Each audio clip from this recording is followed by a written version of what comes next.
Whoa, here we are. It's another Friday evening. Happy Good Friday, everyone who's tuning in this evening. Oh, I got something in my throat.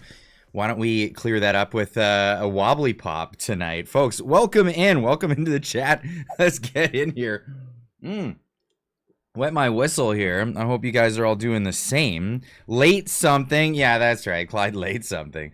What am I, 5 minutes? Holy, I'm 5 minutes late this evening. This is crazy.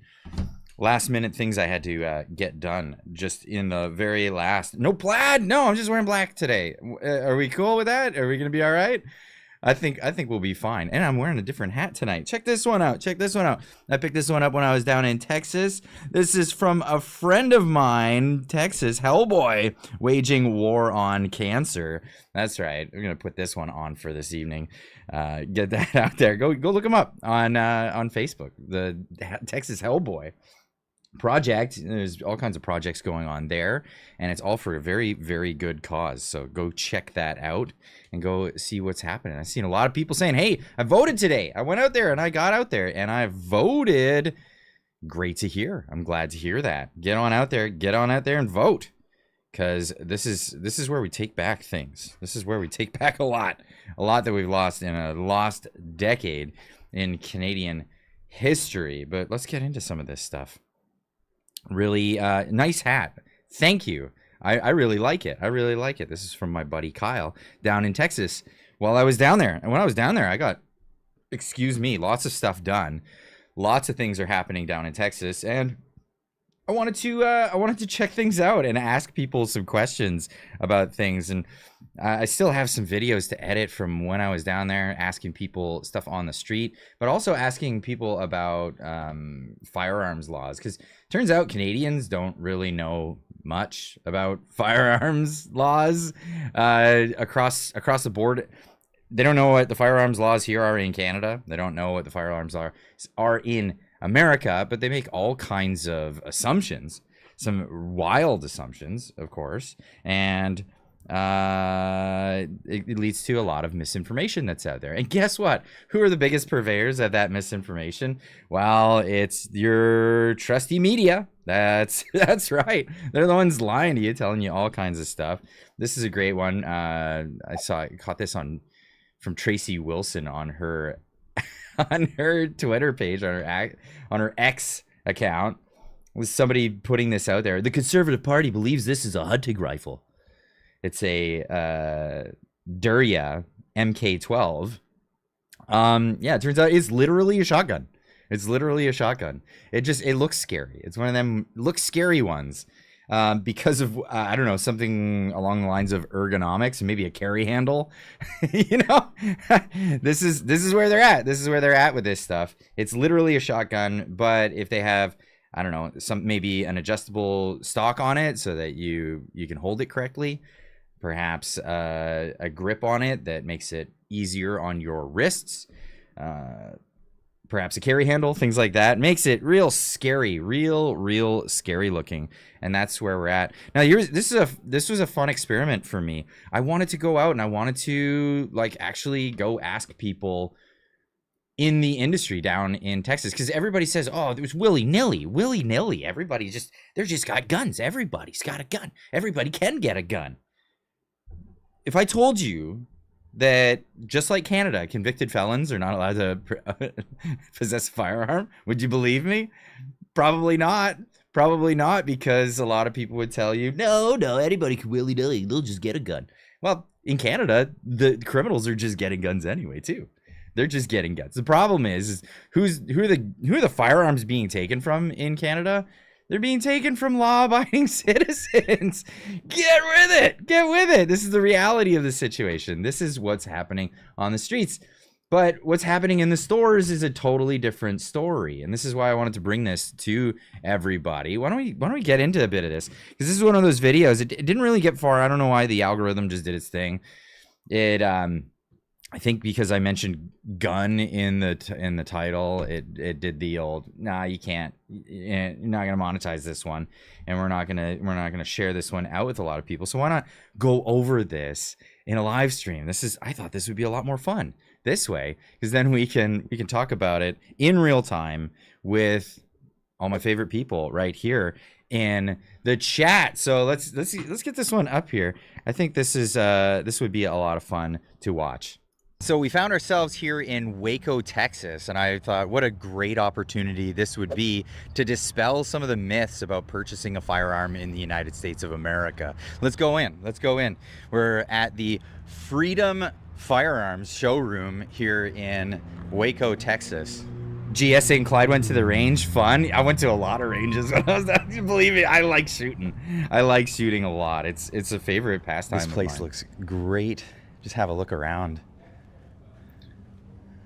One thing I want you to notice, I didn't notice going in the first time, this showroom doesn't have any firearms in it. Amazing. And when we go through the door here, so come on through here to the showroom. That's a vault door. We're gonna talk to the staff here about that. Well, so that's a vault door. That door is mandatory for them to have because all the armory is in there.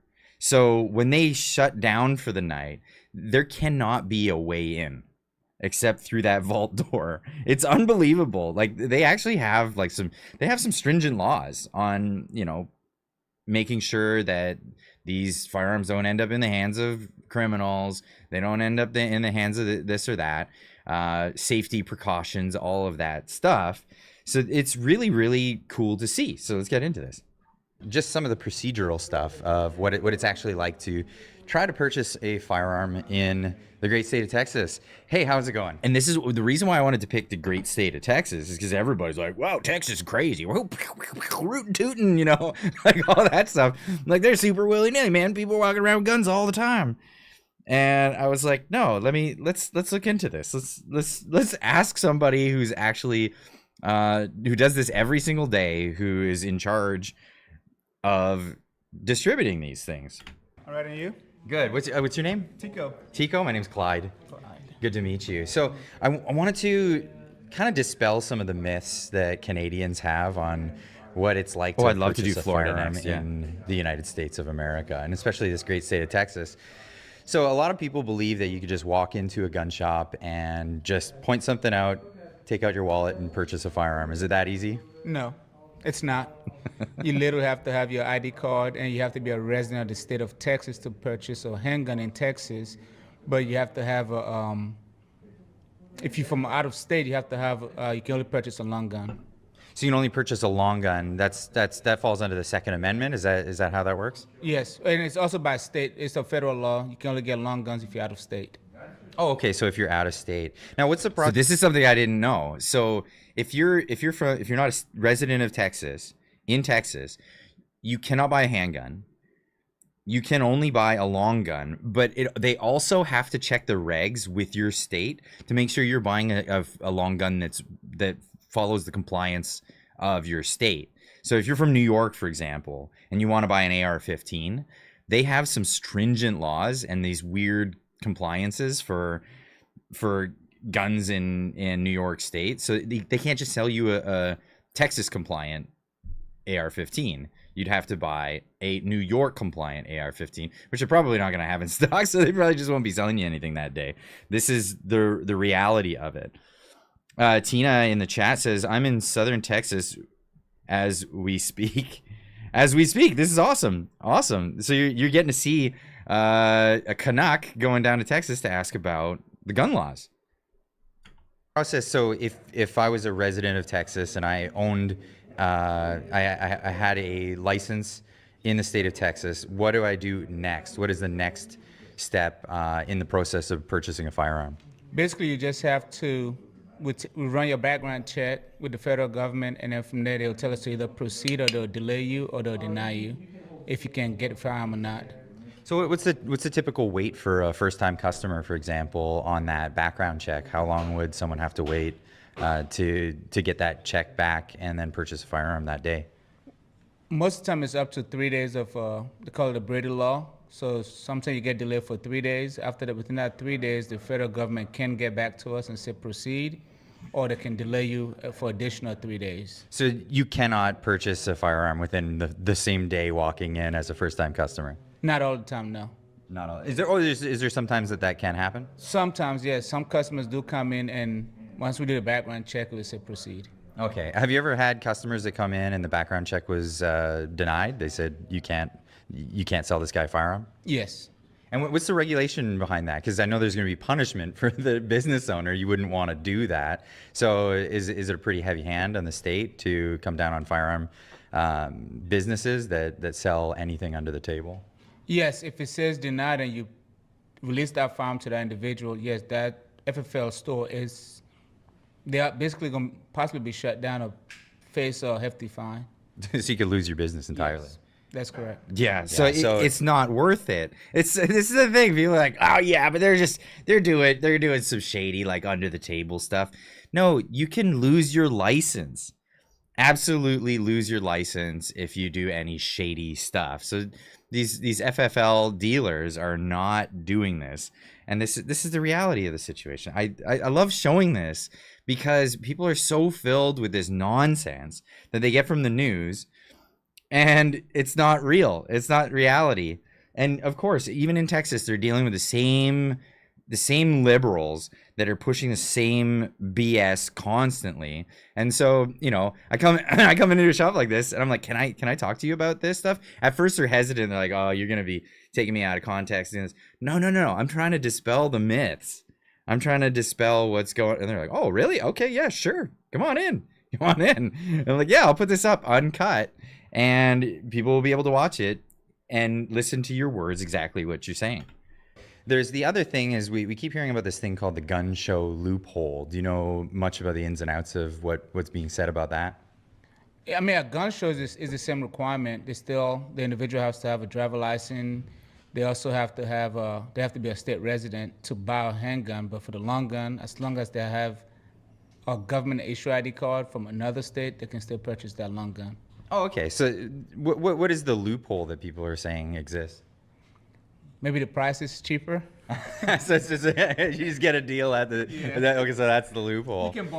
You can bargain much easier at the gun show because they're not trying to take that heavyweight back with them. They'd rather leave it where they're at compared to them pulling it back. So how does that work? Do you ever do booths at the? We've done several gun shows. Yes. Okay, so if someone needs a background check and it takes several days, do they just come pick it up at your shop? Yes, they'll come and pick it up at our shop, or they'll just decide they no longer want the firearm, and then we'll just leave it there.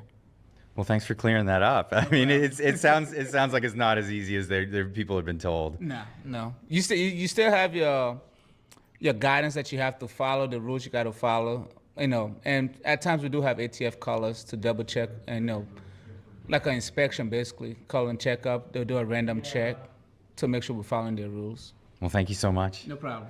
Cheers. And there you have it. It's not that easy to just purchase a firearm. What you've been told by the media may not be actually accurate. It's not accurate whatsoever. They don't want you to know the truth. They want you to feel big, scary. Oh, guns. Oh no, they're super scary. Guns are a lot of fun. Let's be honest, folks. But they're tools. They're tools, just like anything else. Tools, you can hurt yourself with all kinds of tools. Go on any construction site and you'll see right away what can happen. The media lies? What? Peter from Edmonton said, what? Do they lie to us? Is that a thing that they do? No, they don't lie. That's okay. Oh, that's weird. Yeah, right. Exactly. Totally weird to hear that the media might be lying to you. But yeah, I wanted to, while I was down there, dispel some of the myths about this stuff.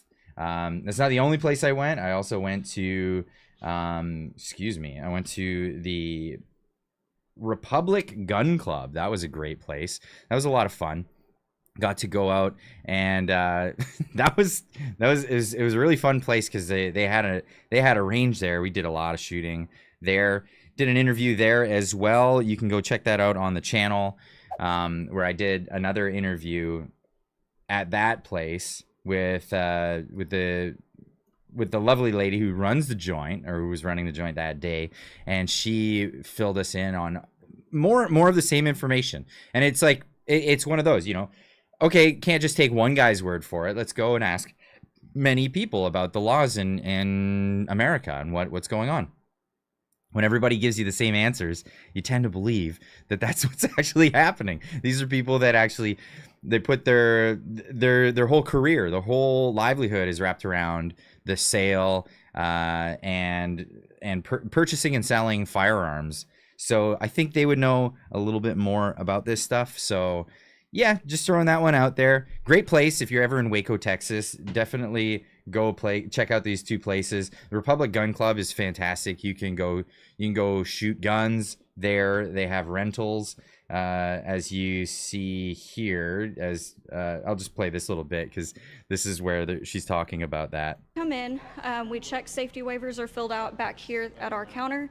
Our full autos are up here on the wall. These are fully automatic weapons or firearms, depending on what terminology you prefer. So let's go over that. I'd like to address this because a lot of Canadians that buy into about a lot of the propaganda, they don't understand the difference between a semi-automatic, a fully automatic, or like a bolt action. So a semi-automatic is when you pull the trigger, it's going to fire once, the slide on it is going to come back, and it's going to chamber another round after it kicks out the empty casing. A fully automatic, once you load it and it's chambered, when you pull the trigger, it's going to keep firing and keep cycling until it's completely empty. Or until you pull your finger off. Or until you take your finger off. Right. And those I understand are far more restricted here than people believe. Extremely. There's about a, without being a retailer or a range operator, it takes about 5 years to get the license from what I've heard from people that have gone through the process, and it is a very extensive background check that they do. So I know some people in Kentucky, and where in Kentucky they do what's called what do they call it? It's the machine gun shoot, right? So once a year they have this big event where they shoot machine guns, and these are all people who have that special license. Like she said, it takes about 5 years to get this license. It's not even like the restricted PAL in Canada, where you get that within a year, but you got an extensive background check. They do all of that, but it takes a lengthy period of time. Now, fully automatic firearms in America were banned in 1986. Now, in 1986, they banned those, but because of the way the Constitution works, you can't retroactively ban stuff. So all the fully automatic firearms that were manufactured prior to 1986 are still available for people who have that special licensing. But it's crazy. You have to have the paperwork with the gun at all times. You know, when you're traveling with it, it's super restricted. But they have this machine gun shoot, and they shoot machine guns. It is what it is, right? And what's really cool is at night, they'll have everybody line up and they'll all fire off at the same time at a bunch of targets downrange. And it looks insane. In fact, the news media has used that as war footage for so many different conflicts. It's not funny. Talk about fake news. That's really a thing. But I'll let her continue here talking about this. That's incredible. That it sounds like it's not very willy-nilly. It's not. It's pretty difficult to get them.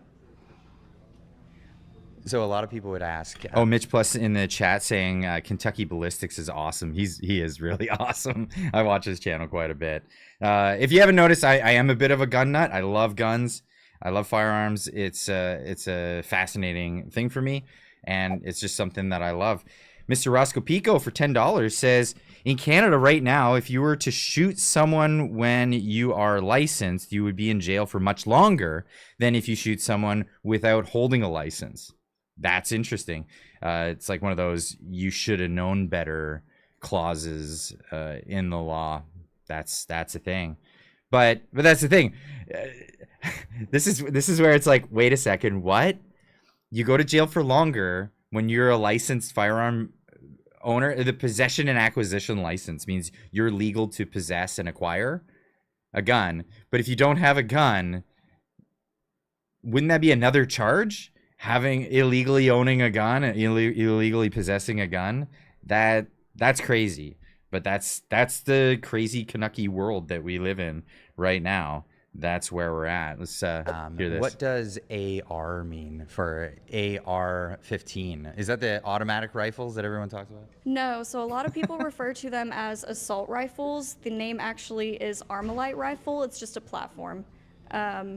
any firearm could be considered an assault weapon if you use it to assault somebody. So that's a stigma that we're really trying to get over. Fair enough. Of course, I'm playing stupid. I know it's arm light rifle, guys. Believe me, but I have to ask the questions the way I ask them because I'm trying to dispel myths. This is the thing. So people can come in and try out firearms as much as they like, and then decide on a purchase. That is true. If they're not wanting to do any fully automatic weapons, we do have a whole wall over here of semi-automatic variants, different calibers from 22 all the way up to 45 in handguns, and 22 all the way up to 50 BMG for long guns. Well, we got a chance to go try out the 50 BMG. I'll put a clip right here. Got the red dot in the middle of the white. Yeah. All right. Same as before. Moment I kick your foot and you're ready to fire. Boom! So it was a lot of fun. It was a lot of fun. I gotta tell you guys, if you ever get a chance, get down there. Get on down there. Go shoot. You can shoot while you're in Canada too. There's a place down in Port Coquitlam that I go from time to time. Go shoot some handguns. They've got a few rifles chambered in small calibers, but it's a lot of fun. It is a lot of fun. You gotta get on out there. YouTube be demonetizing this vid tonight. No, actually, believe it or not, the second video that I showed you guys, totally fine. Even though I was shooting the 50 BMG in that video, it's one of those things. Clyde, no Clyde, we don't use the FAC anymore. Now it's PAL, possession acquisition. Did I say FAC? I thought I said PAL. My bad. I did bring up the possession and acquisition. So yeah, being, saying that it's interesting that you have the possession of a firearm illegally, but you get a greater charge if you ended up shooting somebody while being a PAL owner. Said PAL and our PAL. So did I say FAC? I did say FAC earlier when it came to the Texas, now I'm confused. Did I misspeak? Anyway, let's get it. Texas and Ohio are two places where people most commonly buy what they bring across because their laws regarding straw purchases from private sellers, the trade show situation. Texas and Ohio are the two places where people most commonly buy what they then bring across because their laws regarding straw. What's a straw purchase? You have to give me that. Is that just like person to person, not business to person purchase? So I think what people are saying about the gun show loophole, which didn't really get expressed very well in either of these videos. Let me fix something here. I'm having a hard time reading the chat because it's so tiny, and I'm an old man now, and I can't see without making the screen bigger. Let me make a windowed projector and get that up there so I can see the chat way better. By the way, chat, great to see you again. It's been a minute, and while you're coming in, hit that like button. I see that a lot of people have come in and haven't hit that like button on the way in. Get on down there, hit that like button. It helps tremendously. And I gotta because I haven't been in the game or in the swing of things because I've been down in Texas, and then it's been a bit of a recoup, bringing things back, kind of slipping under the algorithmic radar. So help the channel out a ton and go hit that like button down below there. Clyde, welcome to the old man eyes. I'm in the same point for reading. Yeah, that's where I'm at. I've got two pairs of glasses. I broke my other pair in that car accident, and so I got another set for my readers, but I haven't done all the adjustments, and it's really annoying without doing that, so I'm just putting them off to the side. Obviously, these were my other ones with no arms on them anymore. Boom, boom. But I'm lucky to be here. I'm lucky to be alive after what happened there. If people didn't even hear about that, perhaps, yeah, no, that happened just before, just before going to Texas. Holy cow! life-altering car accident. Well, not life-altering. Well, it changed my perspective on a lot of things. But I'm still got some of the marks, if you can see there. Whoa boy. Took the glasses to the face. Big old punch from an airbag. That was something else. But that's oh, yeah, God is great. Wow. Yeah, I'm lucky to be here. Absolutely. Peter from Edmonton, welcome. Thank you for becoming a member of the channel. Really appreciate that. That's awesome. Met Peter from Edmonton in the Discord for some chats. It's been fantastic. If you haven't been over to the Discord before and you want to get in there and you want to be able to chat with the community, chat with me personally, I'm in there, especially on Friday nights after these live streams. Get on over there, get Solar or one of the moderators in the chat to put the link if it's available. I hope that the link's available, and tell me if it's active and it's working, because I just want to make sure that everybody has access to that. We only make the links available during the live stream. So if you try to join it any other time, not going to work. That link will die in 24 hours or something like that, and it won't work anymore. So get in there while the getting's getting, and the getting's good. Get in there and join the Discord server if you so care to do that. Frank with a $5 super chat says, I take CBC's outburst as a good sign, like maybe they don't believe the polls they are reporting. Now here's the thing.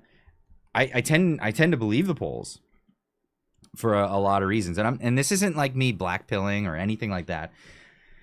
I am, for all intents and purposes, just trying to be realistic in this.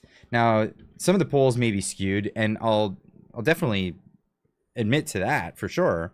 But hear me out. Here's the rationale, and this is why people need to get out there and tell all your peeps, get out there and vote. Get out there. If you haven't registered, make sure you're registered. Get out there, vote, because the polling, it works this way. They'll call people, typically, you know, I mean, they have their rationale and they'll do their things. I know there are some pollsters who are totally trying to skew this to, I don't know, create bad morale for conservatives, that kind of thing. But there's some reality to this. Now, months ago, the polls looked absolutely different. They looked completely different. Why is that doing that? Come on, 338. Don't mess with me. Don't mess with me, 338. Let's get this going. What did the polls look like only a while ago? They looked like this. Like this is how far it's swung. This is where we were like only a short while ago, where the conservatives were super majority territory. That was a thing. Did Harper cause the accident? No, that's funny. The liberals would say so. The liberals would be doing that, saying that. PPC is a spoiler vote. Yeah, I mean, lots of people talking about that. But here we are. So what was happening at the time that this polling went out there? Look, liberals are in third place. They were relegated behind the Bloc Québécois at this time. That's unbelievable. Nationwide, look at Ontario. Whoa, way into the conservative territory. Alberta, Saskatchewan, not really changing that much. Manitoba flipped since then. BC's flipped since then. Quebec has flipped, but not away from the conservative. Quebec, I mean, whatever, Quebec. You guys, but the Maritimes have completely flipped. Now, what was the situation from then to now? Well, at this time, Justin Trudeau was still the leader of the Liberal Party, and there were tons of Liberal MPs that were going on the news, and they were telling the news this. They said, my constituents, they say, I like you, I want you to be my MP, but if Justin Trudeau is the leader of the Liberals, we don't want Justin Trudeau to remain Prime Minister. We want him out. We want rid of him. We got to get rid of him. See you later. And so the Liberal MPs did what they could to oust Justin Trudeau and get him to step down. What did he do? He did that. He did exactly that. I mean, you know who we all can blame for not going into an election at this time? Jagmeet Singh. Jagmeet Singh is the guy who caused the delay in this and allowed for the Liberals to really turn things around, polling wise. And the reason why they turned things around is because after this time, this is when Justin Trudeau stepped down and they had this leadership race, which was a sham. It was an absolute sham, but whatever. You had these low tier Liberal voters, let's say, informed, very little informed Liberal voters, typically Liberal voters all across Canada, that didn't like Justin Trudeau. They see Justin Trudeau, they think woke, they think poverty, they think deficits, they think cost of living, housing market, bubble, all of these things. They don't think Carney is behind all of that. They don't think any other person is behind that. They just think Justin Trudeau, like as if Justin Trudeau just did this all on his own. He had no accomplices in this. Of course, Justin Trudeau steps down. He appoints his advisor, his economic advisor. He appointed him as the next prime minister. And now this is where we're at. And where are people going with this? Well, they're going this way. They're polling for the Liberals. It's outrageous that this is where we're at, but this is where we're at. So we got to come to grips with that reality. Rage for $5 says, Kamloops first time voter, but we've been a safe riding for Conservatives for 20 years. So I felt I haven't made an impact. Yeah, but at least you're getting out there and you're voting. Like that makes a lot of, it means a lot, because, if it's about turnout as well, so win or lose, when the results come in, they'll see that ridings have had huge turnouts compared to what they had before. And if the turnouts are trending higher in the Conservative camp, well, that says a lot. It says a lot for turnout, voter turnout, voter engagement in the democratic process in Canada. So yes, as you're saying here in the chat, every vote counts. It's very important. That's it. Please don't vote for Mad Max. He's done nothing and comes out of his hole on the 11th hour. What has he done in 4 years? He's not interested in leading, just spoiling. I tend to agree with what you're saying on this one. And my goodness, I'm gonna have to pull this up, because just have to pull it up. He went on Tucker Carlson. I'm just gonna put this up. So Maxime Bernier, Tucker. Gotta get the clips. Like, this guy, obviously, he doesn't. It's not about wanting to get a seat in the election. I mean, what riding does anybody in the chat even know what riding he's in?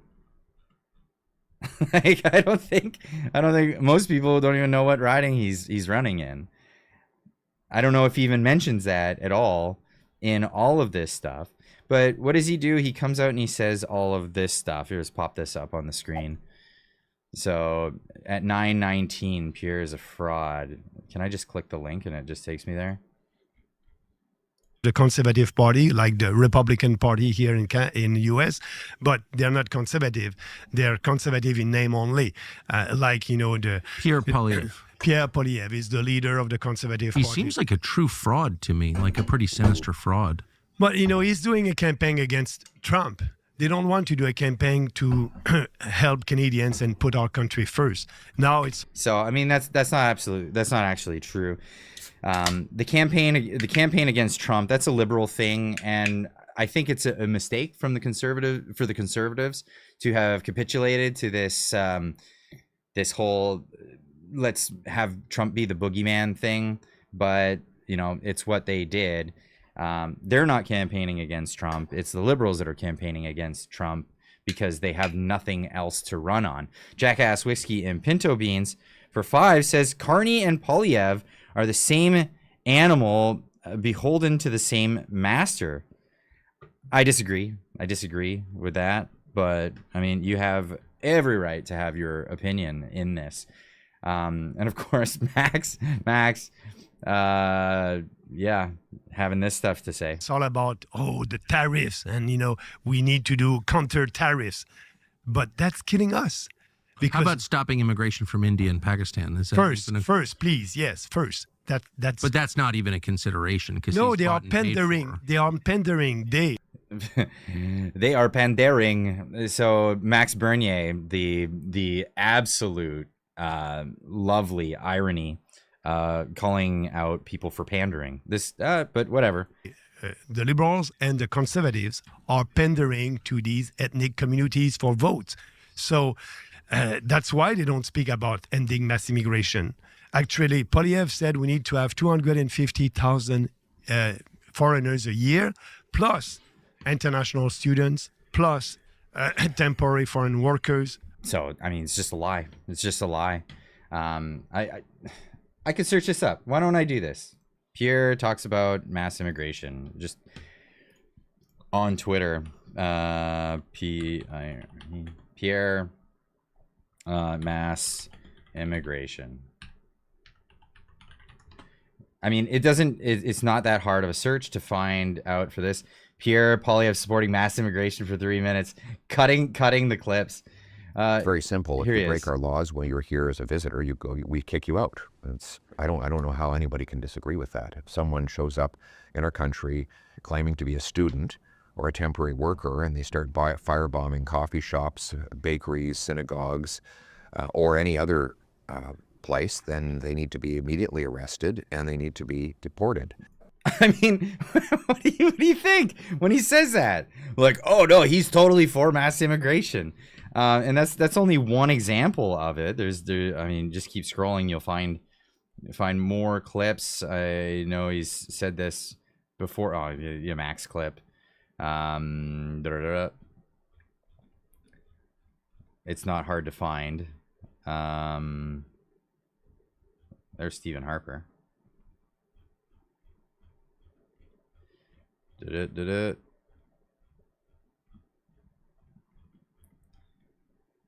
I know there's one clip I was looking for in particular. Is this the one? Get distracted. The problems we have in immigration happened under Justin Trudeau before this election. And President Trump has not even taken office yet. And the chaos in our immigration system has happened mostly in the last 3.5 years when President Biden was in power. So let's not turn our gaze away from the source of the problem, which is Justin Trudeau, who increased our population growth by 300% in a matter of a couple of years. This doesn't sound like the guy who's like pro mass immigration. Anyway, IFO connoisseur for 5 says it's easy for Max to say whatever he wants when he knows he has zero chance to win. The moment his party actually has a change, he'd change his tune ASAP. Here's the thing. Max, if Max wants to come to the table and say that he's pro the people at all, I mean, what's the People's Party when the people of the party have no choice in who runs the party? Even, they don't have leadership debates. They don't have leadership elections. Any of that stuff. It's the Max Party. It is what it is, and the word's getting out about what's going on with the People's Party, and it's unfortunate. It really is, but that's the thing. With another $2 super chat saying, sorry, I meant to say chance to win, not change to win. Yeah, there we go. G Meister gifting 5 memberships to the channel. Thank you, G Meister. Wow, that's amazing. Really appreciate that. If you had just received a membership from G Meister, give him a big old thank you in the chat. Give him a big old thank you. And while you're at it, go down and hit the like button. Come on, we're at like half. Is that the best we could do? Is like a ratio of 50% of the people in the chat are actually hitting that like button. Hit that like button. I want to see that climb way up. It helps the channel out a ton. But yeah, going on with Max and the things that he says. Plus refugees, that will be about 1.5 million foreigners over 3 years. That is mass immigration. In the middle of a mass immigration crisis, we cannot afford that. We cannot. That's destroying. So can I say, like, This is why we need to get the conservatives in to thwart that, to stop it, because that is what they're running on. Despite what Maxime Bernier here is saying, McGruff saying, I like Tucker a lot, but here's a problem, and I think this is largely the conservatives dropping the ball on an opportunity and creating a bit of a what would it be, a narrative vacuum in the United States of America. They're dropping the ball because they don't want to come out and actually say what they think and talk with people on podcasts, talk with these people, of course, because the media will go nuts if he shows up on Tucker Carlson or any of these people. It's just what it is. But I like Tucker, but I think he's being hosed here. He's getting thrown for a loop. He's being told a bunch of nonsense by let's be honest, who is Max Bernier? He's a Laurentian elite, son of a liberal politician, lifelong politician himself. Says he worked in the private sector. Sure, at what he got his legal degree and then worked at a bank. What is that? It sounds like he was handed a job from a young age. Silver spoon all the way. Was super DEI, super pro China, super pro woke stuff for the longest time, even while he was in the Conservative Party. Jordan Peterson made an entire career because of his stance on Bill C-16 that brought in compelled speech. Who voted on that?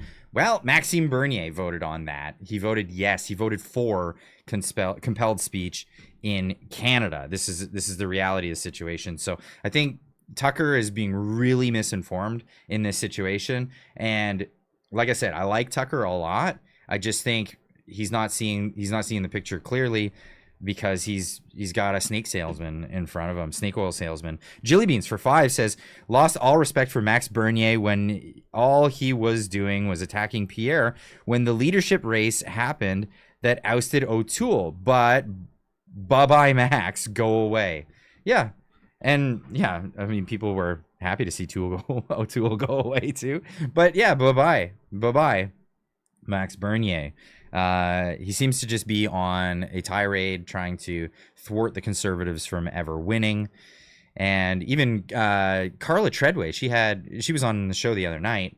She's fantastic. Make sure you're subscribed to her channel, by the way. And if you listen to podcasts, hers is fantastic. But she had a guest on who is an insider from the People's Party who left because of the way they've been doing things, and said, like, listen, Max is a liberal. Max is working for the liberals on this. Now that's what was said there. So I mean, take that for what it's worth. That's those are some strong words. Alex Doe gifting 5 memberships to the channel. Thank you so very much, Alex Doe. Really appreciate that. If you got a membership from Alex Doe, go in the chat and give him a big old thank you. Say thanks, Alex. I like seeing that. Dale Vall saying thanks, Alex. Thank you so much. Frank Vaughn is an excellent voice on this. I've had Frank Vaughn on the channel several times. He is fan-frigging-tastic. If you're not subscribed to him yet, go over and subscribe to Frank Vaughn. The title is just his show is just called Frank Vaughn. You can find him on YouTube. He's blowing the lid on this thing. I did a whole show talking about the PPC with Frank Vaughn because he was there from the beginning, and it is a scam. It's the snake oil. Get yourself some of that, I guess. Defight You for $10. Thank you so much. Says there's a lot of opportunities to talk about why they would vote for the CPC. I talked with 2 people walking past my driveway earlier today. I think I turned them to see the light. That's great. That's really good. And this is what it takes. It takes people just get out of your skin, Frank von the Fulcrum. That's right. Yes, the Fulcrum. So get yourself, just come out of your skin a little bit and talk to people. You'd be surprised how receptive people actually are. And people just don't know. They just don't know. And that's really what it comes down to. Clyde, the politics in Canada is hard to understand. I try very hard. Yes. And look, I mean, Tucker Carlson's even got duped. You know? Alex Jones got duped. I hope when I'm down in Austin again, I can maybe even get in touch with Alex Jones to help him see the light. I know he's receptive to the truth. That would be really good. IFO Connoisseur for 5 says U.S. podcasters know nothing about Canadian politics and are talking to this guy they're taking this guy at face value. PBD, Tucker, Alex Jones, Dore. Oh, he was on Jimmy Dore as well. Max deserves Jagmeet's same fate. Well, but that's it. So, and okay. Don't blame a dog for barking. You know, you can't blame a dog for being a dog. You can't be like, you awful dog, don't bark. You know, this is what's happening. Max is what he is. He's the attack dog for the Liberal Party. Don't blame him for doing what he's been paid to do. This is his job. You can't blame him. Don't blame the Liberals. Don't blame Tucker for listening to him. Maybe say, hey, maybe your research team should do a little bit more research. Perhaps find out a little bit more about what's going on with that guy. Maybe. But he's just trying to get to the bottom of things. And the conservatives won't talk to media in the U.S. This is where the blame lies. I'm sorry. Like, I like Pierre. I like Pierre. I hope he gets in. I hope he becomes a prime minister. But seriously, get the message out there. Because if you don't, then you open up this, or you leave this vacuum behind, and it will get filled in by people like Max, who are opportunists that are going to completely jump in there, and they're going to say their piece. And they're like, sweet, you left the door open for me. I'm just going to walk in and take the keys to your car. You know, and I'm going to go on a joyride. And that's what he's doing. He's going on a joyride. He's getting to enjoy this. That's the thing. Which podcasts? You know the podcast I think Pierre should have tried to get on? It should have been like young people's podcasts, you know, like Dude Bruh sort of podcasts, you know, that kind of thing. It doesn't have to go on, because if he goes on Tucker Carlson, they're just going to attack him. Sure. I mean, if it was me, I would say do it. Let them attack you, and then come out and get all that news media time and use that to your advantage. But that's the thing. Elevate. So here's the thing. I love the Elevate podcast, by the way. They're awesome. And I'm not going to say something negative about them. What I'm going to say is they're a lot like my podcast. It's full of people who are already voting for Pierre. Let's just be honest. Yeah, there you go. Full Send. Full Send would be a great podcast because it's going to be to a bunch of people who are relatively not political in nature. And they have a huge Canadian audience. I mean, the main guy on it is a Canadian. And they have a huge Canadian audience of people who probably aren't registered to vote, probably don't vote, weren't considering voting. But if somebody like Pierre came on and said, listen, you know, Canada's getting pretty bad. The situation in Canada is getting pretty bad, and we've got the answers for you. And I think they would actually resonate with that, and it would encourage people who haven't voted, who've never voted, who maybe weren't going to vote. It would encourage them to get out there and do that. Elevate is a great podcast, absolutely. But again, they're a lot like my podcast, where you're talking to a bunch of people that are not undecided, or are not gonna vote. You know what I mean? They're talking to people who are already registered. It's like the rallies. I brought this up about the rallies. The rallies are great, and I think they're a fantastic way of proving that Pierre has great momentum and has a great following. That's great. That's fantastic. Get it. Get those out there. It's really good. But then realize this: you're not converting anybody at a rally. You know, we're talking about people who have already registered to vote, are going to vote for you. So much so that they decided to wait in line for 3 hours and meet you and go watch you speak, and possibly not even get to meet you because there's too many people out there. Joe Rogan, Asmongold, great names. Of course, you know, they would attack him for going on Rogan, but who cares? Who cares? Embrace the attacks. Absolutely embrace the attacks, because the attacks will get you more attention. They'll think that they're winning, and they're not. They're not, because what they're doing is they're confirming the bias to a bunch of people who are already going to vote liberal and have already convinced themselves to vote liberal, but they're going to get more attention out there. They get more information out there for people who hadn't considered voting. And those are the ones that would affect.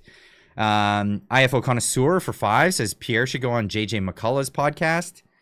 Also, I think he could go on Rogan, as long as he takes Jordan Peterson with him. So again, JJ McCullough's podcast, possibly he's super milk toast. He would, you know, that might be helpful. I don't know. What's McCullough's real audience? So really, at the end of the day, you got to look at where their audience is going. So JJ McCullough is, he has a show that's largely for American consumers to learn little tidbits about Canada. So is that of interest for a politician who's looking to get votes from new voters? I don't know. Maybe. Again, my channel's not even ideal. And I would love to have a chat with Pierre Poilievre. That would be fantastic. But I'm not saying that my channel's ideal. I'm really trying to push it out there in the realm of get out there in front of people who haven't heard your ideas yet, and or maybe you're being lied. You're being, you know, your ideas are being lied about by guys like this, and by the CBC, by all these people. Jackass Whiskey and Pinto Beans for 5 says conservatives in Canada need a firebrand who is not afraid. I agree. We all thought that was Pierre, but it hasn't been the case. Let's just be honest about that. But yeah. Mad Max has unfortunately convinced a lot of great names in podcasting in the US that Pierre is, you know, that he's fake and plastic and all of that, which, I mean, at the end of the day, let's be real. Pierre is, you know, kind of going down that fake and plastic road, but I think it's his PR team that's really pushing for that. It really is that. And I think this meme sums it up just about right. So this is probably like the Pierre Poilievre's PR team. Like, how do we get this guy into government? Well, we take a guy who's intelligible. We're gonna, you know, keep manicure him, make him likable, and then the crescendo. Let's make him electable, where he's totally fake and plastic, and that's a thing. Now, whatever, it's a joke. I know people get mad at me for saying any ill will or any ill words at Pierre Poilievre. It doesn't matter. He's I'm sure he's got a tough skin and he can take it. But at the end of the day, he did have a good performance at the debate last night. I think so anyway. Some people say different. You can say, yeah, you can go either way. I think this is the part where Carney got to ask him a question. So if you didn't watch the debate yesterday, that's fine. We'll go over this section. If you did watch the debate, this is just a recap of the one thing said there. Tina Campbell saying, "I just want plastic straws back." You and me both. I mean, I just got back from Texas, and these are the amazing things. You go to a store, you purchase items, you go to leave, and they go, "Wait a second," and they put it in a bag for you. They use bags still. They give you a plastic straw. They even have styrofoam cups for drinks, and it keeps your drink cold for a long time. Oh man, just the awesome stuff that they've got there. But let's get into this clip. So this is I was waiting for Cardi to ask this question. Pierre handled it with class as always. Then wait for it. Boom! Epic. This is the scene from that. What, Angela? Oh my gosh, I totally hoarded plastic bags when I was in Arizona. That's it. You just grab all those plastic bags, take them home with you so that you can like stick them in your pocket when you're going shopping or whatever, because they won't allow it in Canada any longer. Let's look at this clip. Actually, I'm going to ask a question which has been troubling me. It's been troubling you. Me because, you know, we are in a very dangerous and divided world. Who is it to? I'm going to ask a question, Mr. Poilievre. Why not? We're in a dangerous and divided world. We talked earlier about the challenges in the Middle East, the threats from Iran, threats from Russia, Russia's aggression in Ukraine. We have the threats from China, which I raised. We have the United States, which is fundamentally changing. Which he's part of. Its security relationships, its commercial relationships. Do you even security clearance, brah? And in the context of that, everyone on this stage, Mr. Blanchet, Mr. Singh, myself, we have our top secret security clearance.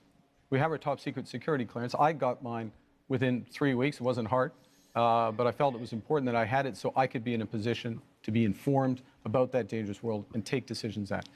And Mr. Poilievre, it is now 950 days, if my numbers are right, since you've had the opportunity to get your top secret security clearance, and you've refused. So what he's talking about is the NSICOP, if people are unfamiliar with that. The NSICOP top security clearance thing that they've been ragging on him to get his top security clearance. Get your security clearance so you can look at who are the 11 traitors in Canada in Parliament. And then you'll know about it, but then you won't be able to say anything about it because it's literally that's in the clause in signing for the security clearance. And he goes into this here. Why? Well, first of all, I have got my security clearance when I was a minister. I got top secret clearance at the time, so there's no problem getting that. But when the government made this recent offer, they said that if I got the secret security clearance briefings, that I would be gagged under the security law, and I could be prosecuted if I spoke freely about matters of foreign interference. Now, given that what's super ironic about this whole thing is when you look into what was actually released on this. So this actually broke this past week that the Libs failed to act on foreign interference. Evidence just released in an open letter sent to Mark Carney by Sergeant Peter Merrifield and Deputy Paul McNamara shows the Liberal government knew about foreign interference but chose to ignore it at their own benefit. Goes into the details and lists off the people who were included in this. Liberal cabinet ministers named past and present, including some working in Mark Carney's office, have directly and by intent permitted serious breaches of Canadian law. Marco Mendicino, Dominic LeBlanc, Bill Blair, and get this, David McGuinty, good old Squinty McGuinty, writing out this thing. I'm gonna put this piece of legislation together that if anybody gets the security clearance, so that they'll see my name, then they'll be not allowed to say it anywhere. And if they talk about it, then it's like 10 years of jail, or there's all these these limitations on what you can say. Yeah, of course. But yeah, and all of them, Steve McKinnon, Anita and Melanie Jolie, Chrystia Freeland. Holy cow, who's this other guy? Arif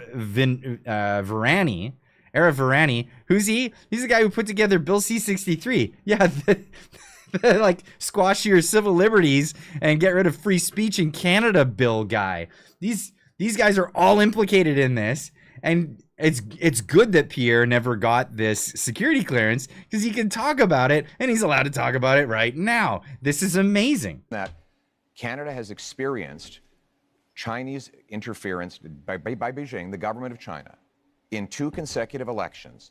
I needed to do my job to speak freely without fear of prosecution. And that was not without fear of prosecution from the people who are implicated in the interference with China. This is crazy. This is crazy. This is amazing. This is Arif Virani wrote Bill C-63. Really? Yes, he's the guy who drafted it and introduced it in Parliament. It's his name on it. I mean, obviously, it's gone now because they did prorogue Parliament and then it dissolved Parliament afterwards. So Bill C-63 is gone. But if the Liberals get in, it's just coming back again. It's going to be Bill 1. It's crazy. Like it'll be right back. This is why we need the Conservatives in, or else it's over. But let them continue here. Not something I would be allowed to do. Even Thomas Mulcair, the former leader of the NDP, said that when he was the leader of the opposition, he never would have accepted the kind of gag order that your government and Mr. Trudeau's government was attempting to impose on me. And it's good that I'd made that decision because it has allowed me to speak freely about things like the case where one of your candidates, sir, actually said that he wanted to send a political opponent to China under a bounty threatening his life or imprisonment, and you refused to get rid of him. Now, it might have something to do with the fact that you went to China not long ago to get a $250 million loan for your company. But the reality is you refused to stand up for a Canadian who was being threatened by a foreign government. And I was able to speak freely on that matter because I refused the gag order that the Liberal government attempted to impose on me. Well, That's there's a true. couple of interesting things. I think people at home have seen a robust debate here, and it's been a robust campaign, and it has not stopped Mr. Blanchet or Mr. Singh at times during his campaign by making challenges with respect to these issues. So one can address it. I will observe, as someone with a top secret security clearance, that China is not the only country that is accused of foreign interference. Ooh, you're getting dangerously close to blurting out information that is part of that top security clearance, or you're telling BS and you're totally fine by saying that China is not part of this thing. You're totally exempt from any of the gag order involved in it, as if they would go after you anyway. Mark Carney, this is part of the play to get you in office, but this is hilarious. And gentlemen, that is time we'll leave for it the at segment. And we'll leave it at that. That was gnarly. Now, of course, Pierre only got so much into that, but it was main point. It was main point. And, pointing out the fact also that, why would Carney want to go after China?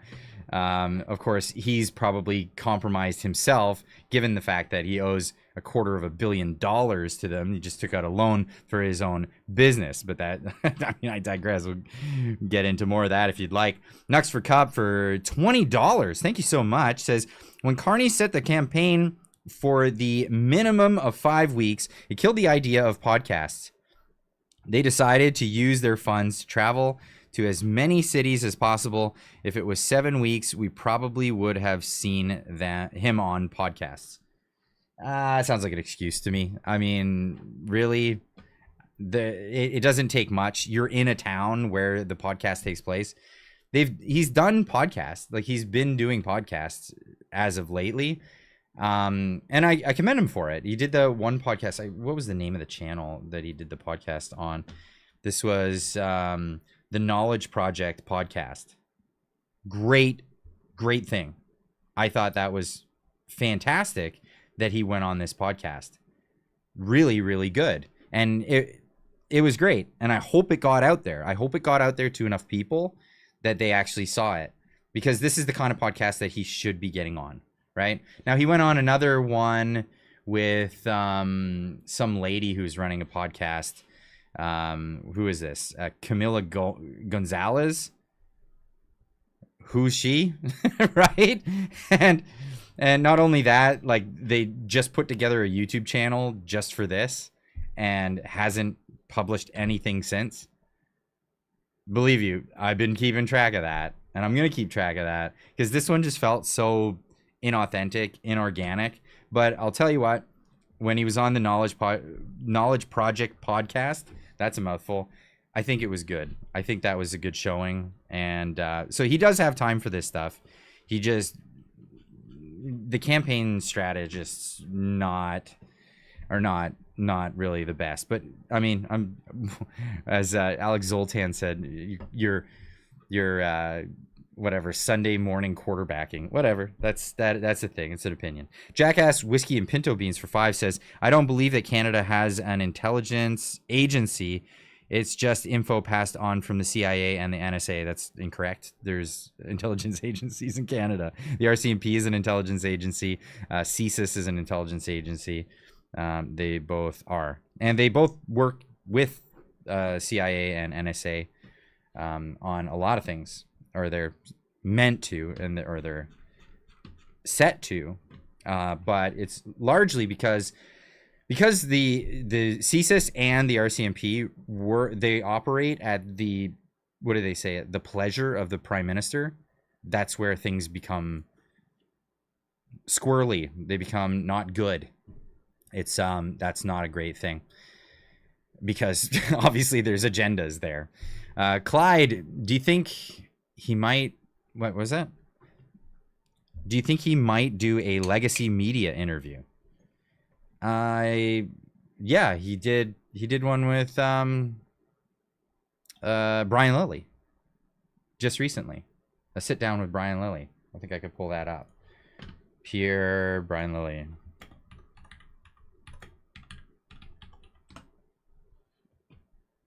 Should pop up right away. Of course it doesn't. I keep saying should pop up right away, but it doesn't. I had a lengthy interview with Pierre Poilievre on Saturday. If you haven't seen it yet, watch it here. We talk about polls. It was really weird and robotic sounding. Let's just jump right to the sticky question of this election. The guy that doesn't live here in Canada, that's wreaking havoc in Canada. Let's say April 28th comes, the voters put their faith in. So yeah, that happened. That was a thing. And if you say that Brian Lilly's not legacy media, he's legacy media. It's the Toronto Star, or sorry, the Toronto Sun. Toronto Star is the left-wing version. And I like Brian Lilly. I'm not talking ill of Brian Lilly. I like him. But he's definitely legacy media. Where was I? Alex Doe sending 5 memberships to the channel. Thank you so much. That's awesome. If you got a membership from Alex Doe, make sure to get in the chat and give him a big old thank you for that, because that is awesome. That's awesome. You guys got memberships. Don't forget to use your membership, because when we do a lot of live streams. The way I'll set up the live stream is because typically before, what I was doing was I'd have a guest on, and I would film a podcast with them, and then that would be it. I would do it privately, and then I would publish it the next day for everyone to consume. What I've been doing lately is, instead of doing it that way, I'll bring people on to a live stream, and then we largely don't talk to the chat. I try to ignore the chat as much as possible, so there's not too much outside influence in the chat that I have, because the main purpose is to post that later. But then we do a Q&A at the end of it, and sometimes it lasts longer than the actual chat that gets published, but it's there for anyone who makes it live. But then members can watch that at their leisure later, because we set the live stream later to members only, so all the members can go back and watch those Q&As as much as they want. But the main chat portion of it goes up on the channel as just regular content. So it's an added little bonus for everybody who's become members of the channel. IFO Connoisseur for 2 says, I like Lilly, but he ain't converting any new votes. He ain't converting any new votes. Is that what that reads? I'm having a hard time. This is my dyslexia kicking in there. But yeah, no, I don't think he's converting any new votes at all. No. Again, this was my whole mantra. This is what I was saying. If Pierre is to get new people excited about conservatism or about what's going on there, needs to get in front of new eyeballs. New eyeballs are not watching Brian Lilly. They're not reading the Toronto Sun. They're not viewing the Toronto Sun's videos on YouTube. That's just not, it's just the reality of things. It would be just as effective as Pierre coming on my channel. Throwing that out there. Just as effective. He's getting in front of just as many eyeballs, but they're all already voting in that direction. They want to kick Canada out of the Five Eyes because we are so ineffective about China. So it turns out that was fake news. So that whole thing about kicking Canada out of the Five Eyes was not true. It didn't happen. Now, what needs to be said about that is when it comes to very sensitive material, the Canadians members of the Five Eyes are often told to leave the room, as well as other members of the Five Eyes. But the whole thing about Canada actually being kicked out of the Five Eyes, not true. It didn't happen. Peter from Edmonton saying, Clyde, you're better than nothing. I love that compliment. That's the funniest compliment. Who said that originally? Was that Kangaroo or somebody?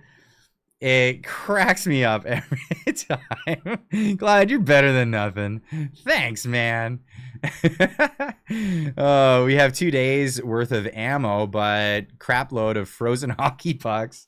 That's right. That's right. We've got no way of protecting ourselves, and that was part of the debate too. Pierre was asked about that, and it came down to like, what would he do? What would he change? And it was basically like, I have 3 eyes. So totally saying, listen, this is something we need to do. We need to build up our military. We need to build up our military. And it's amazing because this should have been from day one. The MO when it comes to talking about Donald Trump. And I think the Conservatives dropped the ball on this one as well.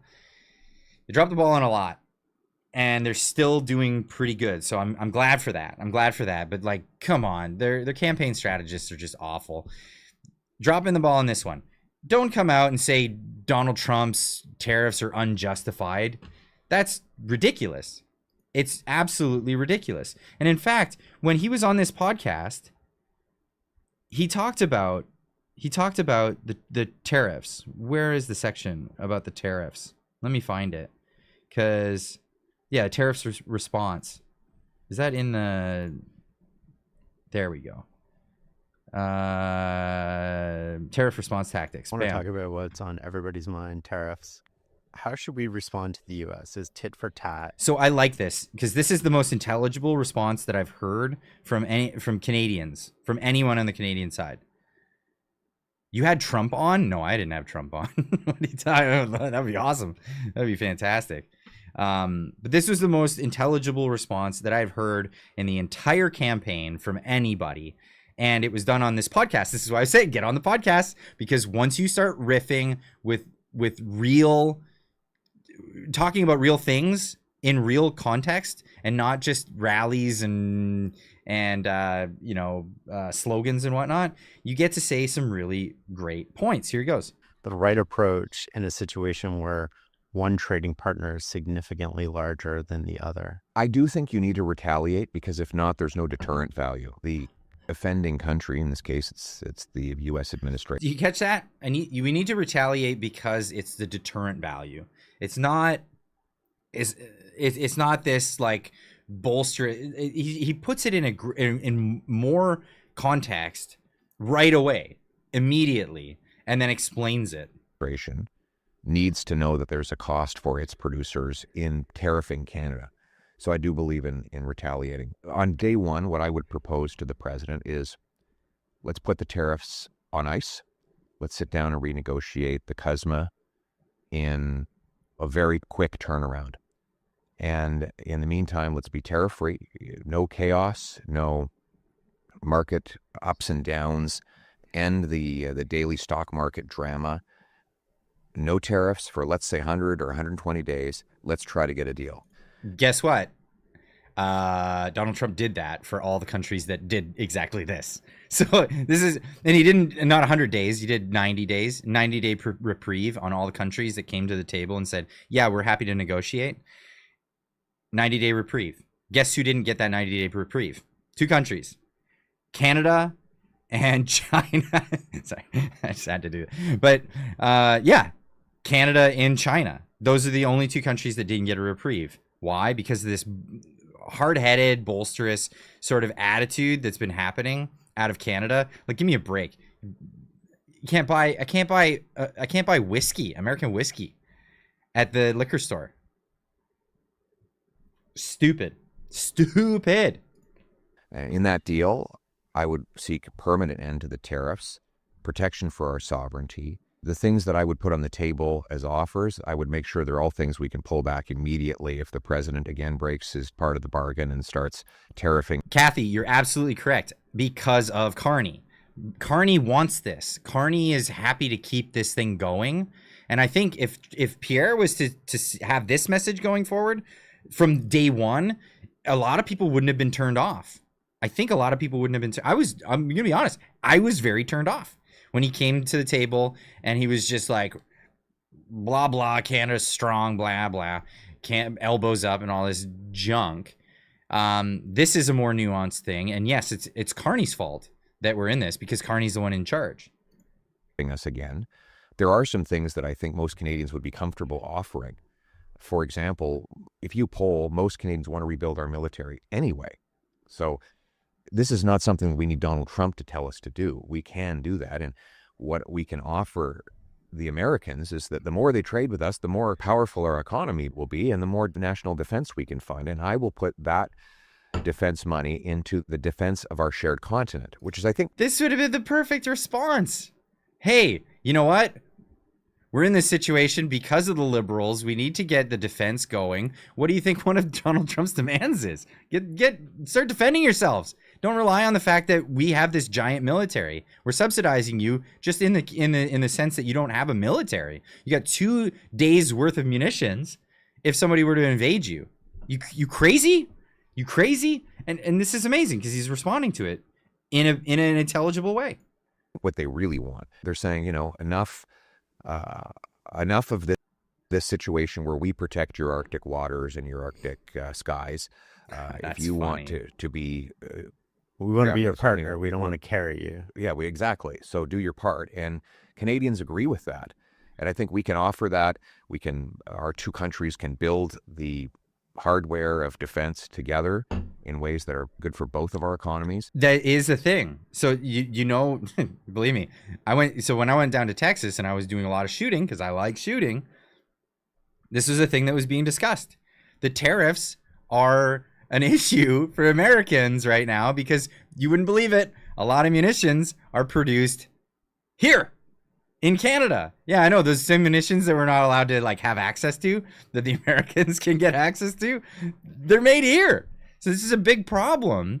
This is a big problem for everybody. But it's only happening in the capacity that's happening because the Liberals want to use it as an election issue. That's exactly it. And believe you me, I don't like it.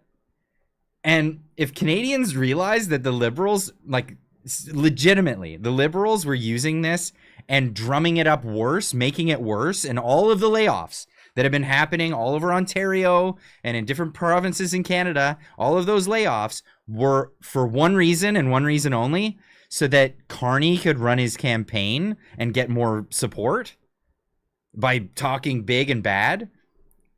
The polls would be going in a different direction right now if people even understood how this worked, what was happening here. Jackass Whiskey and Pinto Beans for 2 says, you are correct, Clyde. I think I'm correct, or I wouldn't be saying it. And I think if we put that on the table and we do it in a way, though, that we can pull back any commitments we've made to them at the instant the deal is violated, then we will be in a strong position, not only to nail down a deal, but to crystallize it so we don't end up with this chaos again.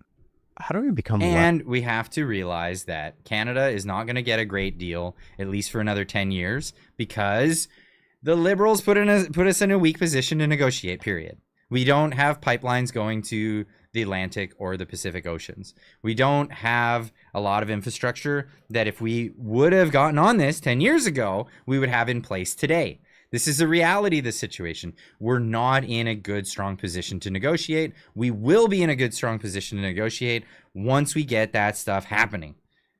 But until then, it's like, you know, you're going to have to put up. You're going to have to put up. And it's not great. It's not a great scenario at all for a lot of people out there. Now, there was, looking for the clip. I had this clip. Oh, I have so many things open right now. It's just unbelievable. I got too many things open. I'll try to find this clip for you guys. I found it. So this is the U.S. News talking about it. There's an economist on in the U.S.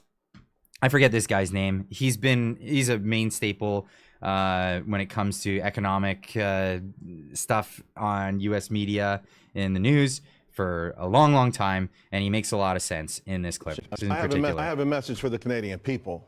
Don't vote for this guy. Mark Carney is the most elite of elitists out there. This guy is not a man of the people at all. He's the ultimate elitist. And be careful, because he put out a message and he conflated, hey, Trump is the biggest threat we've had, in his lifetime.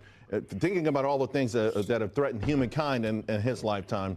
So it's hyperbolic, but then he started bragging about the economy, the liberal economy. I have all these charts. I mean, it's just, and they're all heartbreaking if you're a Canadian. Very. The standard of living has imploded.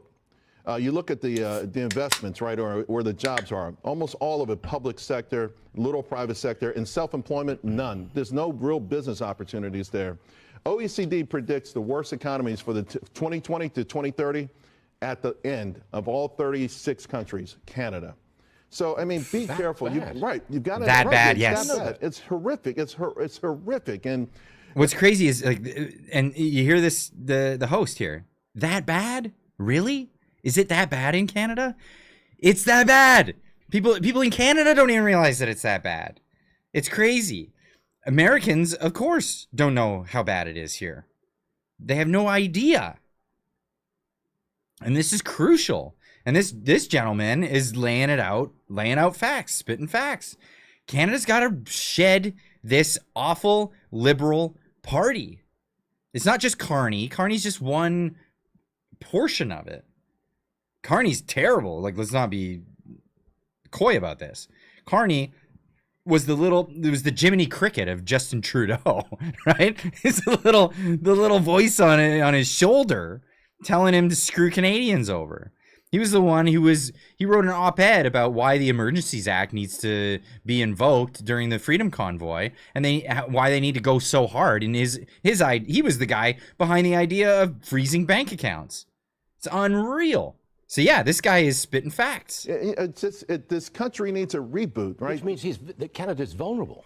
It's extraordinarily vulnerable. Shape. They're vulnerable to a major power like America taking them on. Or China. Hey, we're catching on here. We're catching on, folks. We're catching on. Here we go. People are grasping the concept here. Yeah, this is the thing. It's been economic sabotage for decades, for at least one decade. And the point of it is so somebody can come up and scoop it up. And if Donald Trump is the guy to do that, well, I'm behind it. Donald Trump got in, upset the the American political system to get himself in, and he's coming in to take Canada instead of China. Heck, what would you call that? You would call that being a savior. You would call that being a good friend, a good neighbor. That's what that is. It's crazy. Yeah, do we want to get scooped up by China? No, that's not going to end well. It hasn't gone well for the Chinese people. Has being American gone well for Americans? Apparently, don't ask a Canadian, but it's going swimmingly. Let me tell you about it. It is going swimmingly. It's going great to be an American. It's fantastic. And I can't get over the fact that I just got back from Texas, and just the pride that people have. They're flying that Star-Spangled Banner everywhere. They're flying that Texas flag, which is a beautiful flag, by the way. Very simple, very elegant, just very on point. Beautiful. Beautiful. The pride that people have. Yeah, I'm from here. I love it here. You want to be from here? You want to come here? Get on board, brother. I love it. I love it. It's fantastic. And you know where we've seen that before? You know where we've seen that before? We saw it when a bunch of truckers got in their trucks and drove to Ottawa. That's where we saw that in Canada. It feels the same. It feels the same. Let's get back to that. Let's get back to that. And this is why they had to crush it so badly. Because that's not what they want here. They don't want that for Canadians. Because they can't come in and manipulate you if that's where you're at.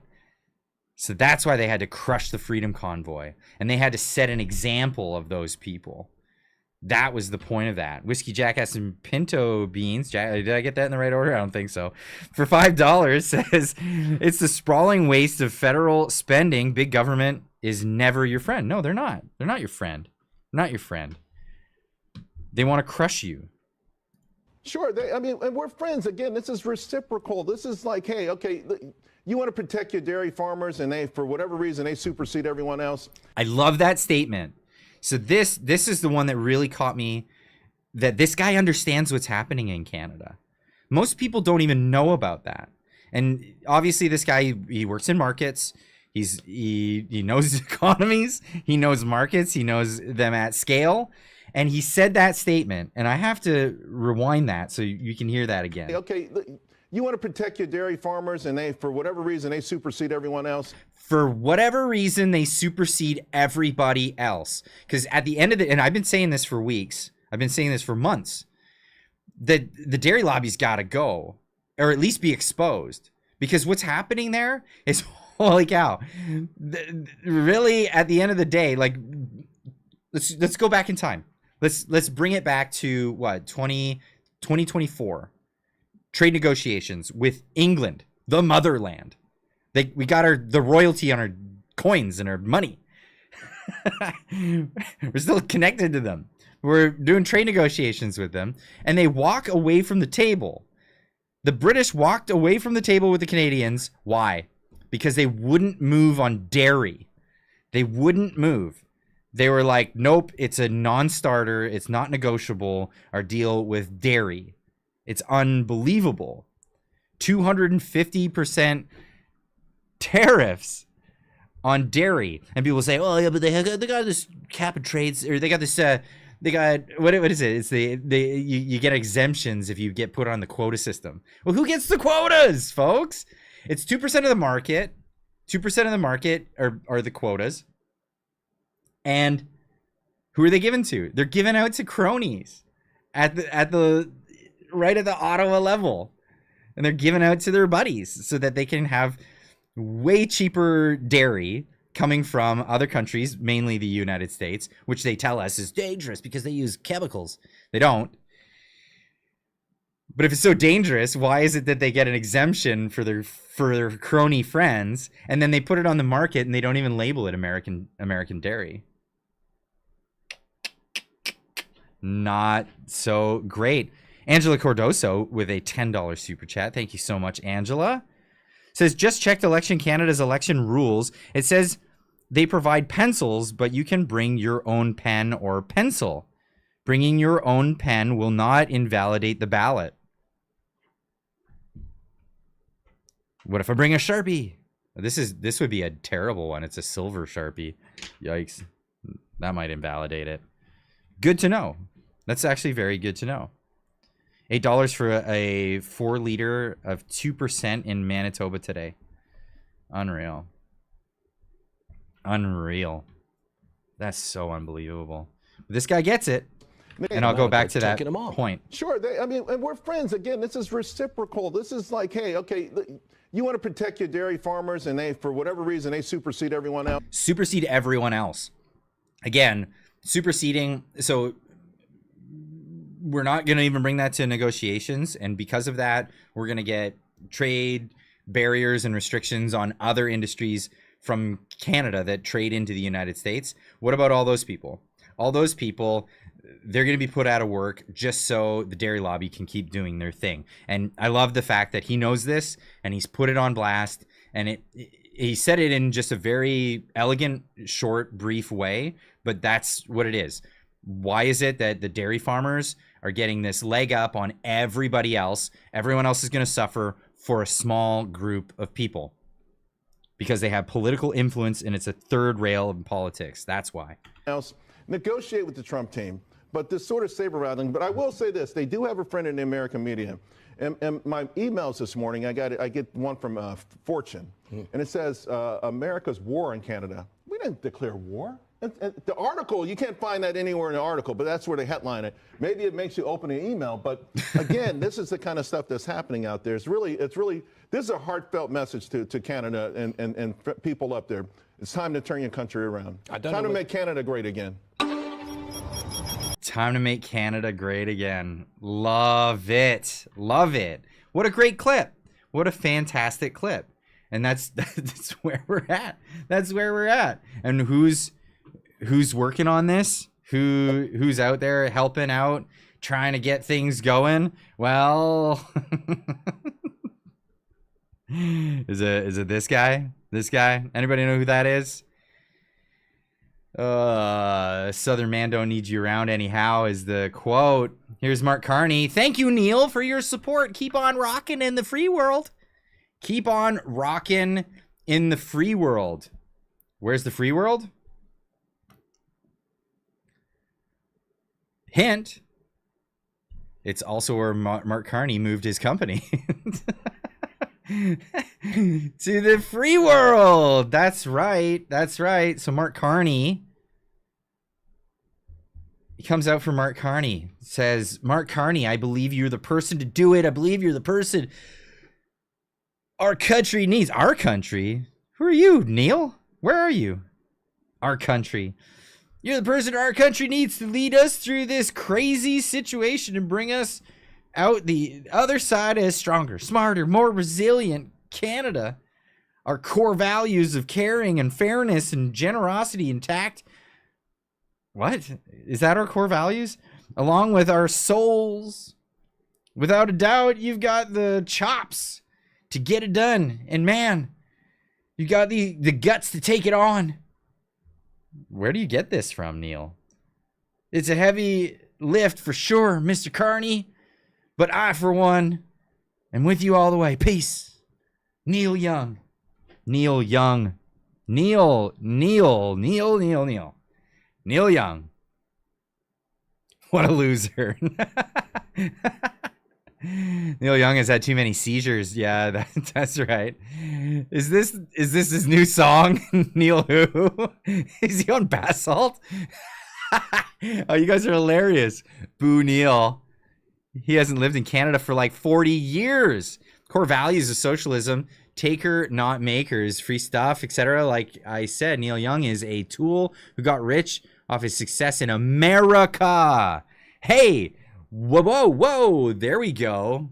Old man, take a look at my life. You're a freaking loser. Why is it telling me to reach up to 100K more? No, let me just read my tweet. Thank you. Keep on squawking in the free world. That's what we're doing. We're going to keep on squawking in the free world. Da-na-na-na-na. I've had enough of celebrities loudly endorsing full-blown socialism. Let me know. Let me know in the chat. What do you think about this? Seriously.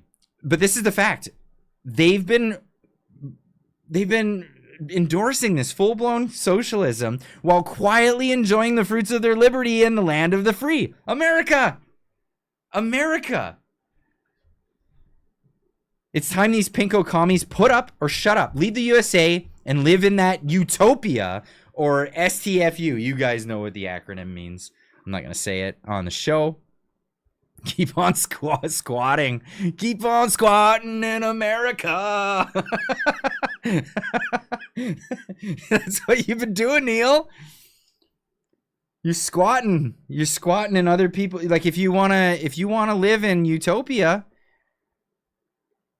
get on over here. get on over here. Make sure you file with Revenue Canada. Make sure your earnings are noted to the Canadian government so that they can take 60% of your income. Wait a second. What? You probably won't do that. He is a U.S. citizen. Wait, Quebec dairy cartel. Okay, somebody's a little bit behind on the on the show. That's fine. Sometimes when you join in late, it takes a bit to catch up. Lamau, right? He's packed his bags long ago. Gee, thanks. Feel the love. Wait, what? What's that about? Young's been a Canadian tax exile in America for decades. Yeah, you're talking, Neil. You're talking about getting a guy in so he can raise taxes on the general population and on industry in Canada. Yet you live in the United States. You don't pay those taxes in Canada, and neither does the guy you're advocating for. Isn't that funny? Yeah, Leonard Skinner. So, do people know about the beef between Leonard Skinner and Neil Young? So Neil Young, he wrote that song "Southern Man" that plays on the radio all the time in Canada. And Leonard Skinner was not having that, and wrote the lyrics in "Sweet Home Alabama." There was the one set of lyrics where he says, "I heard old Neil put her down, but I hope Neil Young will remember a Southern man don't need him around anyhow." South is a great place. I don't like all the crap talking about the South. Man, when they talk about Southern hospitality, they are correct. I mean, there's no better way of putting it. People are fantastic. People are fantastic in the South. But this is Neil Young squawking. Remember that crazy celebrity that was saying unhinged things about Trump? Well, he supports Carney now, right? This is hilarious. Did he really dress like that? Super easy money for them. In this case, baby chick yellow commies. Yeah, exactly. Hey, look, celebrity opinions. There you go. But this is where we're at. Where is it? Neil Young slams Trump in Mark Carney endorsement from the Toronto Sun. Toronto Sun saying, what are they saying? Canadian-born music legend Neil Young was wading into the upcoming federal election, throwing his support behind Liberal leader Mark Carney. In a message posted to his website, he just posted it on his own website, Young, who resides in the United States, says he wanted to tell the newly minted Prime Minister how much I appreciate the support, what you're trying to do for us, for our great country, Canada, one that you haven't lived in a long time. I want to invite all these celebrities that have left Canada to come back and visit Canada.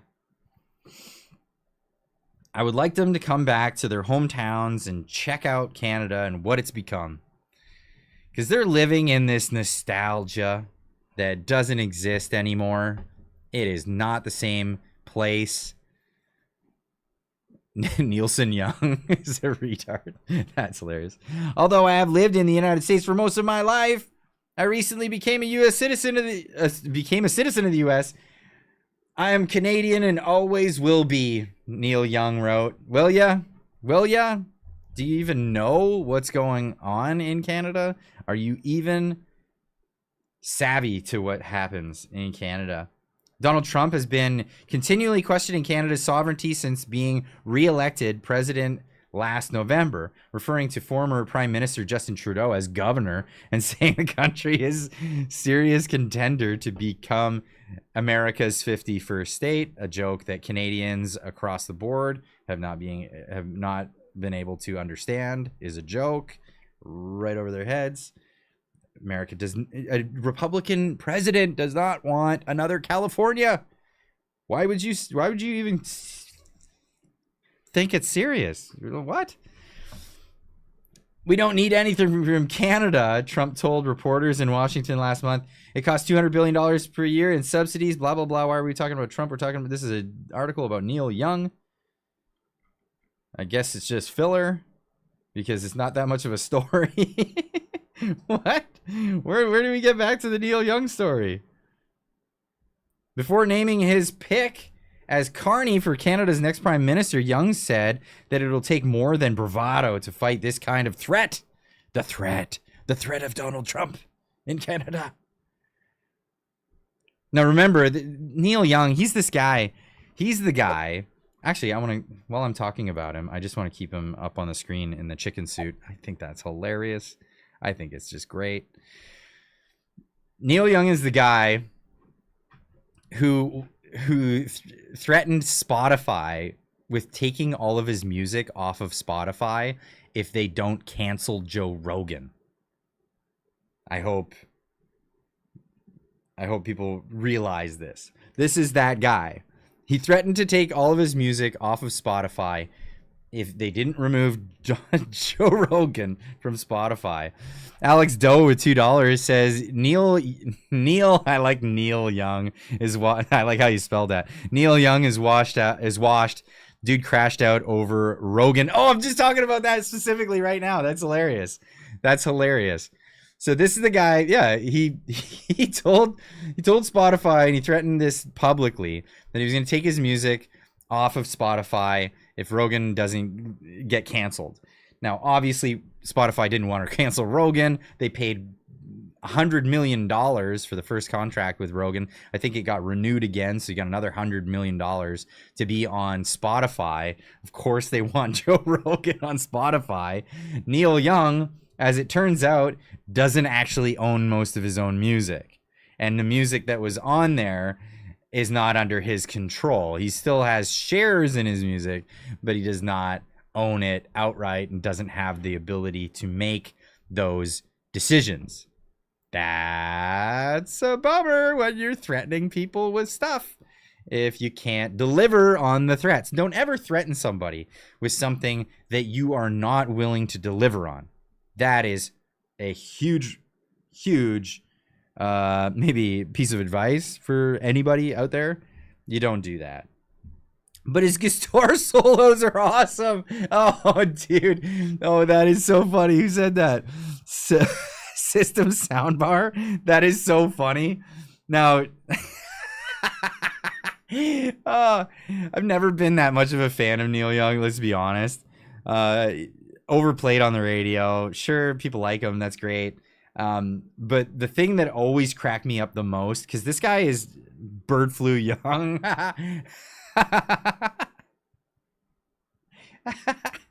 Oh, you guys are awesome. The thing that cracked me up the most ever about Neil Young, I mean, this is up there with the funniest things that he's ever done or said. Pretty funny. He can't sing. That's the thing. Old man, take a look. Yeah. So yeah, no.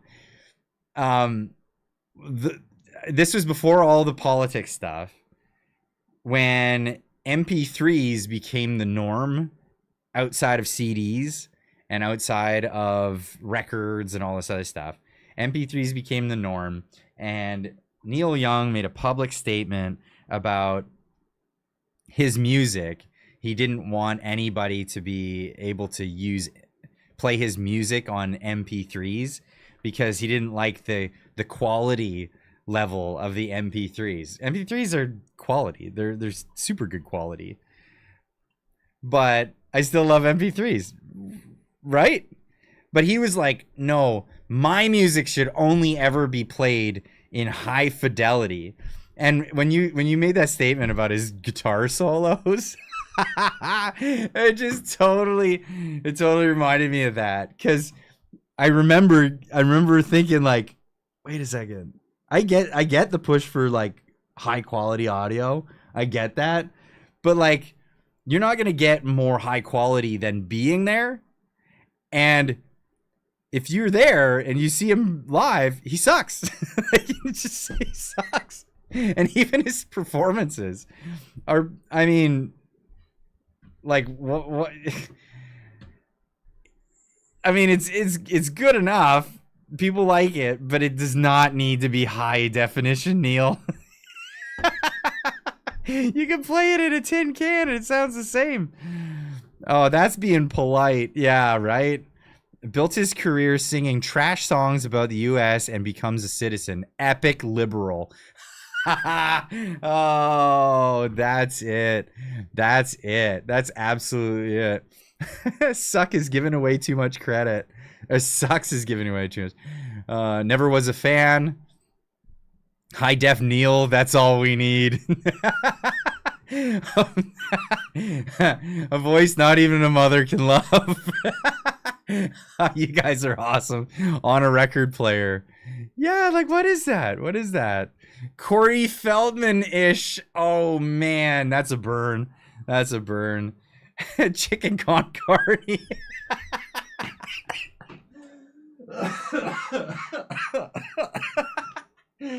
Oh, you guys are killing me. Hi-fi rasp. Neil Young has a voice for silent movies. Joni Mitchell did the same shit with Spotify. That's so funny. Steve Lol acid is how some people survive, not end up with it. What? What? Old man, take a look at my life. I'm a lot like you. Oh, he is that old man now. I can't do punk, but I can do commie, lol.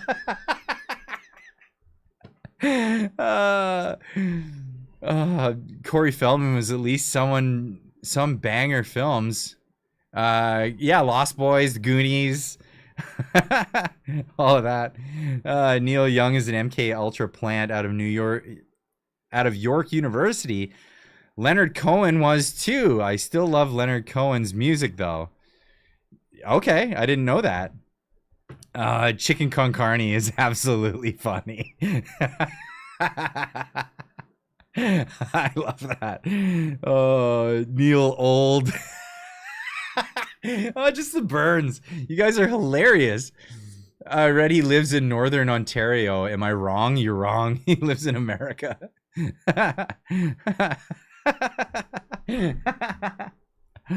Oh man, you guys are killing me tonight. Don't forget Feldman in The Burbs. I haven't seen that. I don't know if I've seen The Burbs. Oh, this just inspired me to burn his music books. Oh man, you don't even need tabs to learn his guitar solos. Let's be honest about that. Not needed. Ding ding ding ding ding ding. Whatever. It's not. Oh, so talented. Wow. The Burbs is super old. Okay. When he was good. Old Young.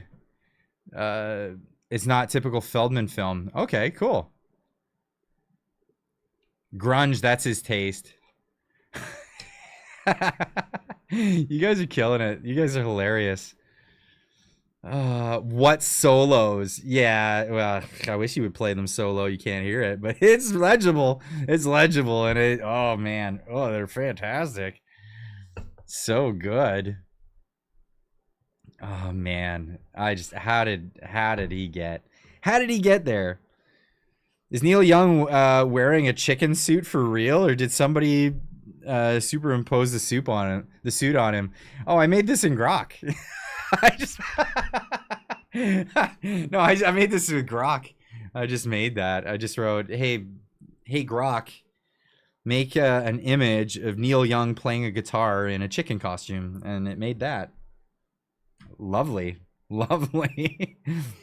Rosie O'Donnell moved to Ireland. Ireland wants to send her back. I didn't know that. Oh, that's hilarious. Yeah. Grok is fantastic for doing this stuff. Grok makes some scary real images already. Oh, you can see all the artifacts where it's not real. Like the strings are all wonky, and there's all kinds of stuff about about Grok. It's still super easy to tell an AI image if you scrutinize it legitimately.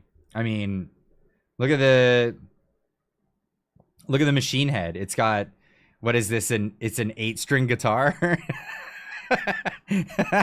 Like, there's so many things that when you get into AI images, you can pick them apart pretty quick. Carney and Musk? No, I don't see that happening. In that one, maybe if, oh, okay, I don't know. Rosie O'Donnell had a scene in a movie where she was a BDSM outfit. The memory haunts my nightmares to this day. That's hilarious. Was that the Sting movie with what was it? Emilio Estevez? I remember her in an old movie like that. I thought maybe that would be the one. First Lady Daryl Hannah. Like, why Daryl? That's a mandolin. That's a mandolin guitar. Oh, mandolin guitars have 8 strings? What? Where do you think Elon got his Twitter loan from?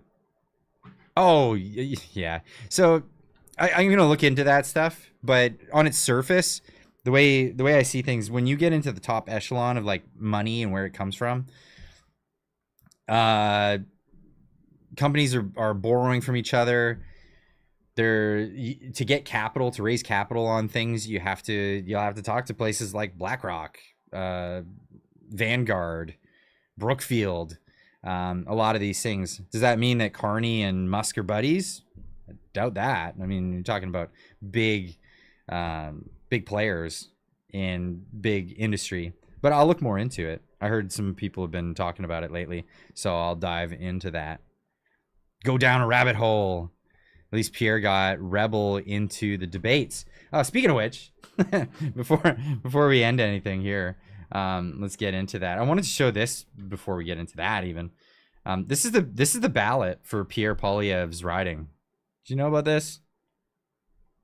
That's the ballot. So there's this group of people. They've been trying to spoil ballots for a long time, and it's just. It's a statement about democracy, and for some reason they picked Carlton this go around. So we'll see what happens there. I don't see there being like a problem in Carlton and Pierre not getting voted into his own riding. I don't think that's a thing. Lol, a statement. Yeah, this is their thing. So this is what this group does. They put down, they'll find a riding in Canada. I think it's at random, and every election, and then they'll do this like crazy ballot to what is their official thing? I forget. Marty explained it on the show. It had nothing to do with like going after Pierre at all. But that's a thing. Oh, another great news story, one that maybe flew under the radar for most Canadians here. You know, talk about Donald Trump and the things that he's doing. Most people just think about the Canadian tariffs and stuff. He's actually been doing some great work in America. I wanted to bring this one by everybody. This is from Reuters. Trump administration says Harvard may lose its ability to enroll foreign students.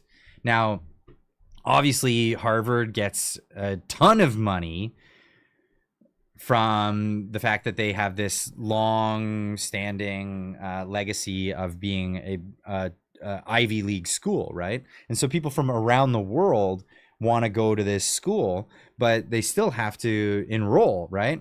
They have to enroll, and there's, you know, the people that come to America, they have to get visas and all this other stuff.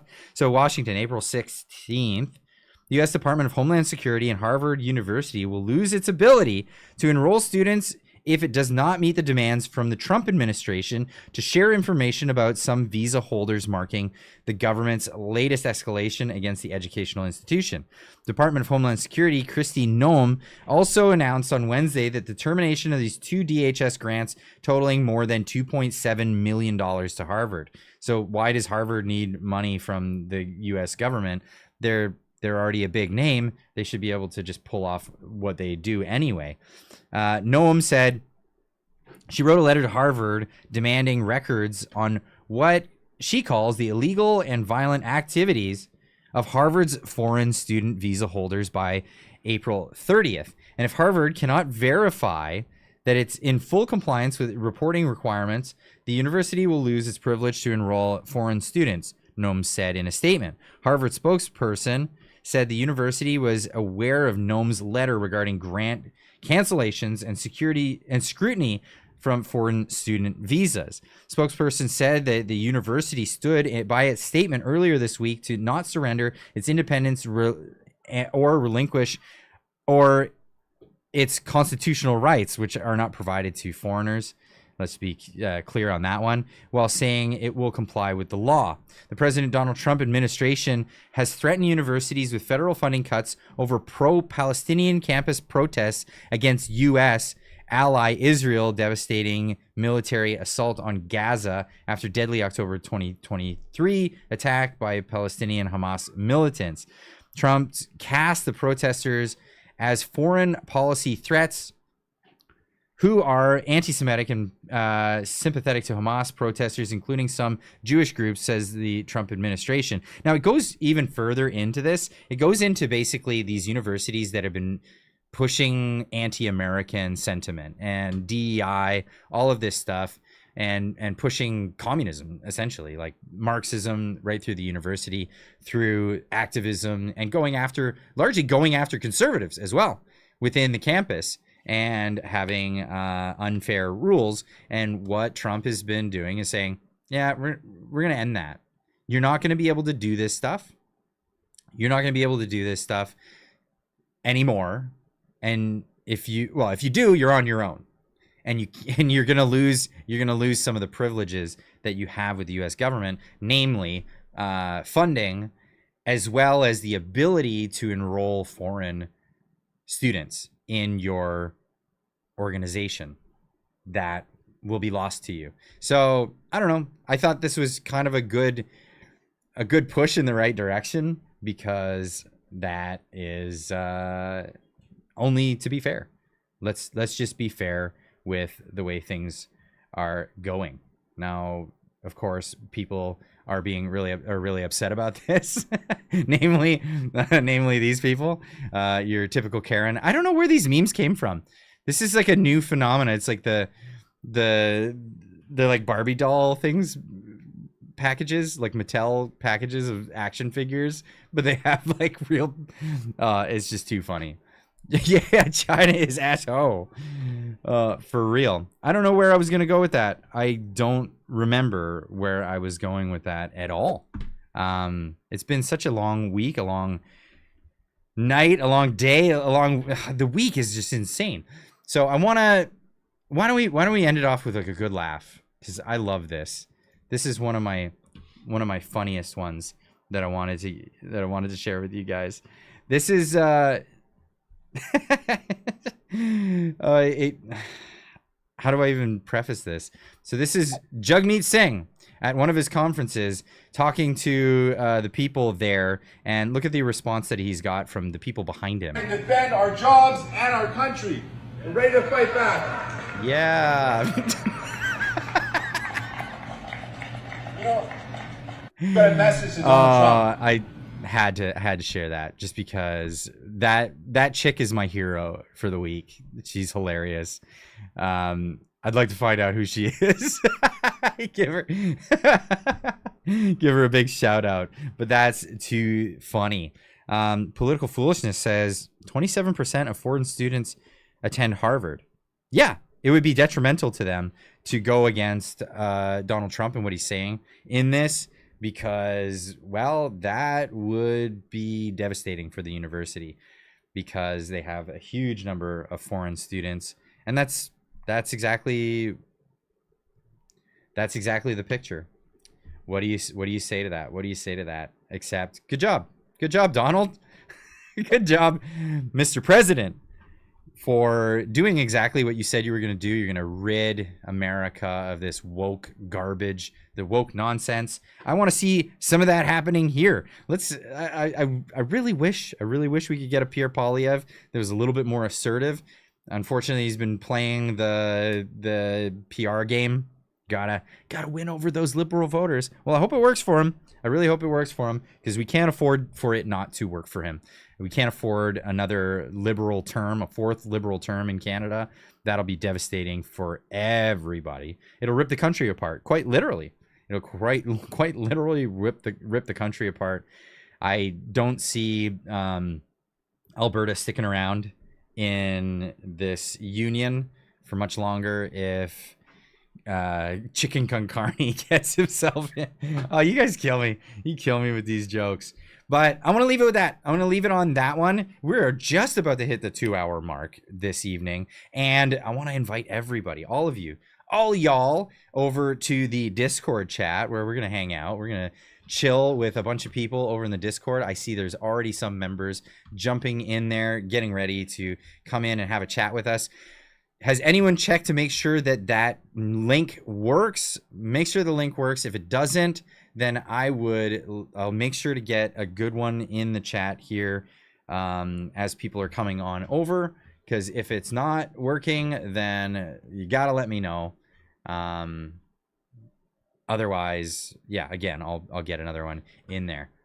Everybody, head on over to the Discord. The link is in the chat here. The link will be available for the next 16 hours, something like that. It will go down. It will not work after that. We only want to invite people into the Discord while we're doing the live streams. It's a way to keep bots and trolls out of there. Really, it legitimately is just a cool place to hang out. It's a community. It's totally free. It's a lot of great people hanging out there. But the only way we can keep it free and keep it not trolly and not like a haven for bots and stuff like that is to only open up the invites during the live streams on Fridays, because Fridays nights are the moment for us to all get together, and it's a powwow. This is what this is all about. I love these Friday night live streams for just that, for that purpose. You know, interviews and the Marty and Clyde show, those are on different nights of the week, but Friday is the catch up on what's been going on for everybody and what everybody, immediate feedback on what's been happening in Canada. So get on over there, head on over to the Discord, and we'll see you in there for a big old chat. If we don't see you there, we'll see you Monday morning. Is it Monday morning? Yes. No, Friday was the holiday. It is Easter on Monday, but I'm treating it as a normal work day because I have a normal work day on Monday. So we'll see you then. Happy Easter, everybody. Make sure you do all the lovely things that you would do on Easter. We'll see you all in the next one. Everybody, keep on trucking.